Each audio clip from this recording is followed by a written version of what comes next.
जय श्री कृष्णा। राधे राधे। आप सभी को वैशाख पूर्णिमा और बुद्ध पूर्णिमा की बहुत बहुत हार्दिक शुभकामनाएं।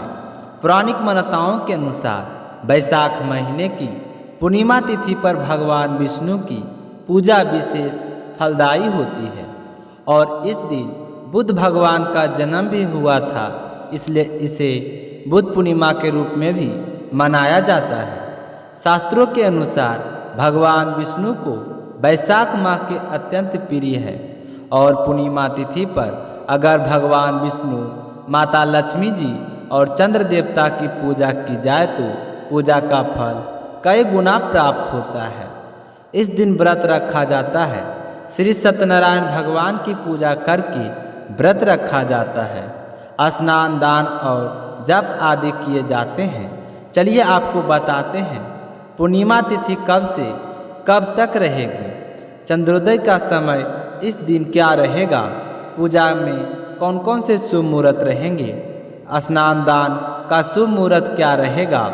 पूर्णिमा तिथि प्रारंभ होगी 11 मई रविवार की रात 8:02 से और पूर्णिमा तिथि समाप्त होगी 12 मई सोमवार की रात 10:25 पर। ऐसे में इस बार उदय तिथि के अनुसार पूर्णिमा का व्रत, स्नान दान 12 मई दिन सोमवार को ही किया जाएगा। केवल एक ही दिन इस बार पूर्णिमा रहेगी और वैशाख पूर्णिमा के दिन ही कुर्म जयंती भी मनाई जाती है। इस दिन भगवान विष्णु के कुर्म यानी कच्छ अवतार की पूजा का भी विधान है। अब जानते हैं 12 मई के दिन रहने वाले मुहूर्तों के बारे में। तो इस दिन पूजा के सबसे शुभ मुहूर्त रहने वाले हैं, जिसमें सुबह की पूजा का शुभ मुहूर्त सुबह 4:29 से 5:32 तक रहेगा। शाम की पूजा का मुहूर्त शाम 7:03 से 8:06 तक रहेगा। गोधूली मुहूर्त, जिस समय आप शाम के समय दीपदान कर सकते हैं या चंद्रमा की पूजा कर सकते हैं, तो शाम 7:02 से 7:23 तक का जो समय है वह गोधूली मुहूर्त रहेगा। चंद्रोदय का समय रहेगा शाम 6:51 पर, क्योंकि पूर्णिमा तिथि में रात को चंद्रमा को अर्घ देकर व्रत खोला जाता है।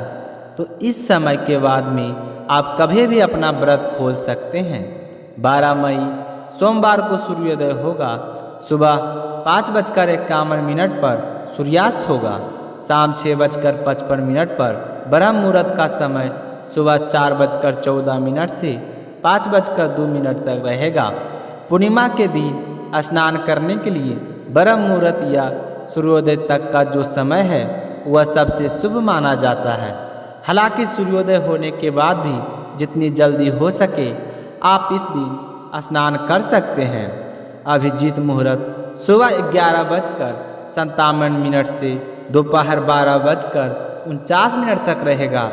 इस समय में आप श्री सत्यनारायण भगवान की पूजा करके कथा का श्रवण कर सकते हैं। इस दिन भद्रा भी रहेगी, लेकिन भद्रा का समय जो है वह सुबह 6:14 तक समाप्त हो जाएगा, क्योंकि भद्रा का विचरण तीनों लोगों में होता है और लोगों के आधार पर ही भद्रा अशुभ या शुभ मानी जाती है। तो ऐसे ही इस बार की भद्रा का जो वास है वह पाताल लोक में रहेगा, जिस कारण यह पृथ्वी लोक पर अशुभ नहीं रहेगी। तो आप सुबह की पूजा भद्रा काल में भी कर सकते हैं। जो लोग बहुत ज़्यादा विचार मानते हैं उन्हें सुबह 9:14 के बाद पूजा करनी चाहिए।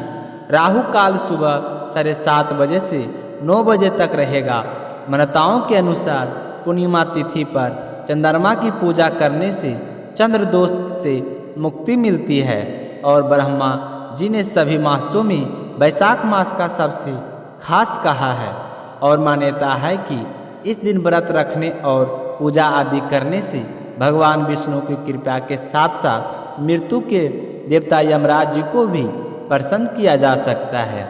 वैशाख स्नान का नियम लेने वाले सभी भक्तों को इस दिन विधि विधान से उद्यापन भी करना चाहिए। पूर्णिमा तिथि पर विधि विधान से नियमों का पालन करते हुए उपवास रखा जाता है और इस दिन जल से भरा हुआ बर्तन, कुल्हड़, पंखे, चप्पल, छतरी, घी, फल, शक्कर, चावल, नमक का दान, सत्तू या शरबत का और मसीह फलों का दान करना अत्यंत शुभकारी माना जाता है। दान करने से बड़ा कोई पुण्य नहीं है और कलयुग में एकमात्र दान से ही मनुष्य को सभी पापों से मुक्ति मिल सकती है। इस दिन माता लक्ष्मी जी की खीर का भोग अर्पण करने से घर में माता लक्ष्मी जी की अस्थायी कृपा भी बनी रहती है। पूजा करने के बाद सबसे अंत में जाने अनजाने में हुई गलतियों के लिए क्षमा याचना करनी चाहिए और यमराज जी के नियमित पूर्णिमा की रात को दक्षिणा दिशा की तरफ मुँह करके एक दीपक यमराज देवता को भी अर्पण करना चाहिए। अपने आसपास पवित्र पौधों के नीचे और ख़ास तौर पर तुलसी जी की पूजा करके दीपक जलाना चाहिए। यह थी आज की वीडियो।